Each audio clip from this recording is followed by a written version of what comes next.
Hello,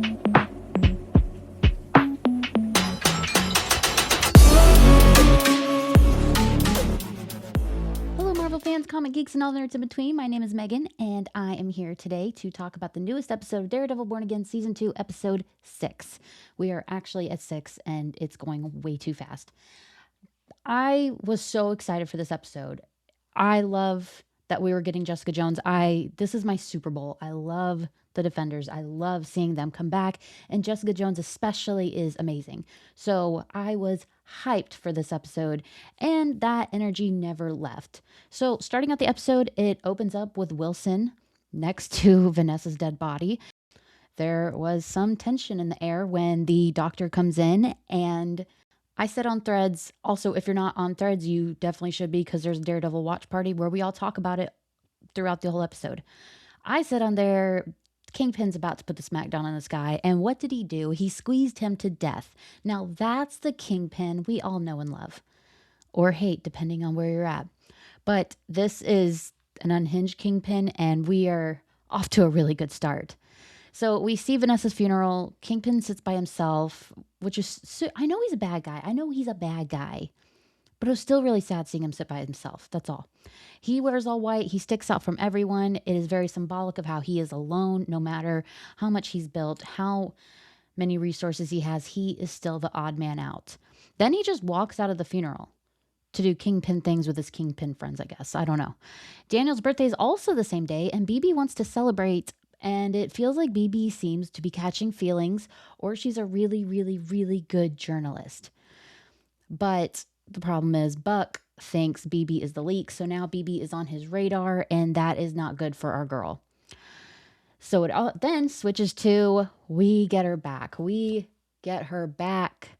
We actually get to see Danielle Cage, who is the daughter of Jessica and Luke Cage. I didn't think we'd even see Danielle. I thought the first time we saw Jessica would be on that bridge where she says, they came to my house. My daughter was there. That's what I thought. No, we actually see like her home. We see Danielle playing. We see people show up who we find out is not the task force. We find out that Jessica's actually been involved for a while, and that she got a call from Matt about all of this, and he promised she would be out of harm's way. Well, that's not true. But yeah, to the next thing, we are back with Bullseye, Daredevil, and Karen, all a happy family in one room. Could not be farther from the truth. But one thing I want to point out, last episode, Matt said that he knows a nurse. And I think we all thought, oh, Claire Temple. But that wasn't Claire Temple working on Bullseye. So surely that's not the nurse he meant. We weren't gaslit, right? I don't know. We might have been. But anyways, Karen wants to kill Fisk, and Matt disagrees. I think this... Okay. If you're a fan of Daredevil comics and all that, you know that Daredevil's kind of an idiot when it comes to these things. Like, everyone's killing people. Everyone's taking everyone out. No one is safe. And you still want to say, we're not like them. We don't do that. But you're on the losing side. I mean, maybe it's time to rethink all of this. Not saying I want to agree with Karen, because I'm not a Karen fan at all. But she might have a point. Someone else who is back in this episode, Mr. Charles, he calls Kingpin and says, hi, he stole all my shit. Well, it looks like he's about to get nuts. And that this episode proves that we've seen such a little bit of Charles, but I feel like we've seen enough to know that we should not mess with this guy. So after that, protests against Fisk have begun. They are big, they are wild, and they are not going to stop. So feels like it's hitting a little too close to home, but that's okay. Jessica confirms that her daughter is Danielle and says that her power is coming and going ever since she had a baby. So that was weird, right? I don't understand it. Does this mean that Danielle is powered? Like, what if, stay with me now, what if Jessica transferred some of her powers to her? Or is that too weird? That's too weird, right? It's too weird. That's fine. But let me tell you, seeing Jessica back was my Super Bowl. I am so excited. I'm so excited she's back. And it's just a matter of time before we get Luke Cage and Iron Fist. And we're all just one happy family of Defenders together. And it's amazing. You know who was back this episode? Who I forgot was a character completely the past 3 episodes? Heather. Heather's back and crazier than ever. I completely forgot about her. I did not pay her any attention. I did not think about her once.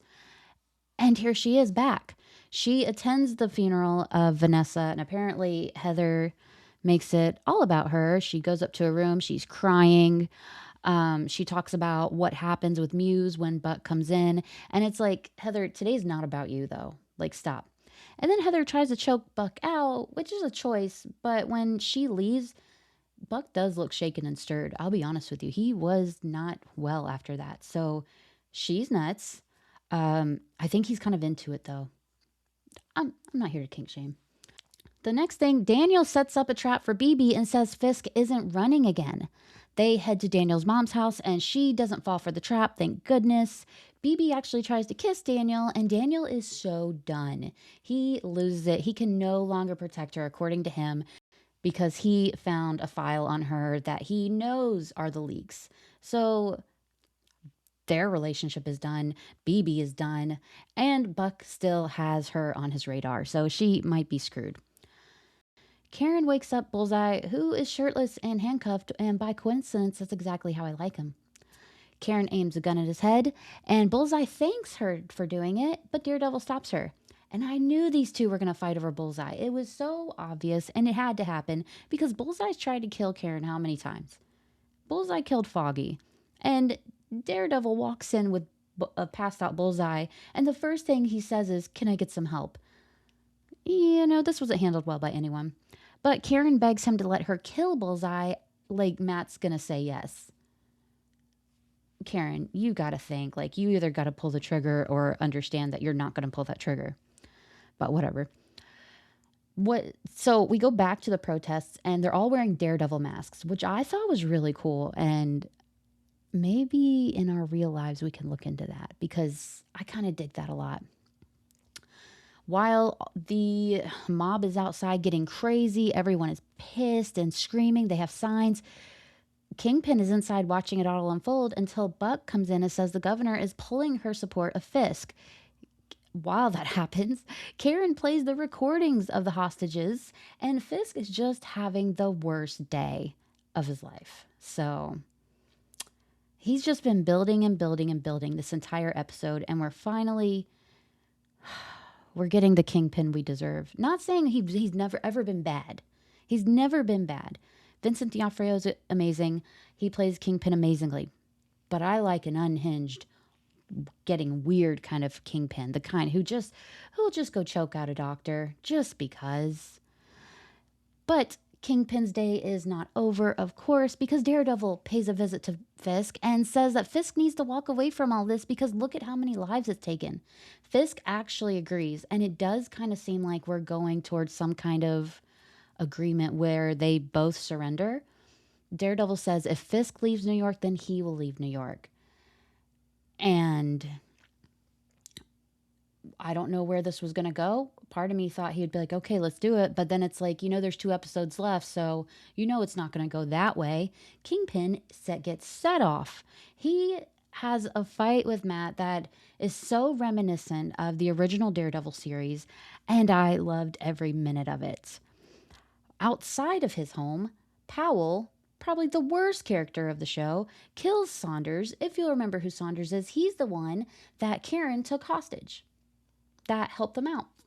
And he blamed the protesters for it, which is wild because so many people saw him take him out. And then the riots erupt. Everything goes crazy. And then Karen got caught trying to help someone. Her wig gets snatched off and they catch Karen, so she's screwed.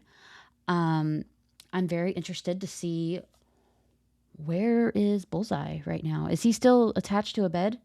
Where's Jessica Jones? Is she at home putting her daughter to bed? I need to know a lot of things, and I don't know who to ask, and I don't know who will give me the answers. But I thought last week's episode was the best episode of the season. And then I watched this week's episode, and here I am. I don't know how Daredevil Born Again can do that. It's bananas, to say the least. This show just gets better and better and better. And I just don't, like, I don't know what's going to happen next week. I am stressed about what's going to happen next week, but very excited. Do we think Jessica Jones is going to be in the next episode? Maybe, like, I don't know if she'll be in that episode. She might be in the last episode, though. But then again, we don't know what's going to happen in that episode. We don't know what's going to happen at all. Like, are we going to get a Luke Cage reference anywhere at all? Who's watching her daughter? Is it Luke? Is he still the kingpin of Harlem? I want to know everything. And it's like, I have to wait 7 days now. That's the worst part of this, is that when you're done watching it, you're like, oh, I only have 7 days till the next episode. So, what can you do? I guess it speaks on, what can you do? I guess it just speaks on how well the story and the show really is. The actors are putting their all into it. The writers really put their all into it. And my Daredevil loving heart is thanking them. So that is my breakdown of this episode. That is my review of this episode. I really hope you enjoyed it. I hope you really liked the episode of Daredevil Born Again Season 2. I hope you will like and subscribe. And I feel like I've hoped enough for you guys. Well, I hope you have a marvelous night. And that's all I hope for. Have a great night.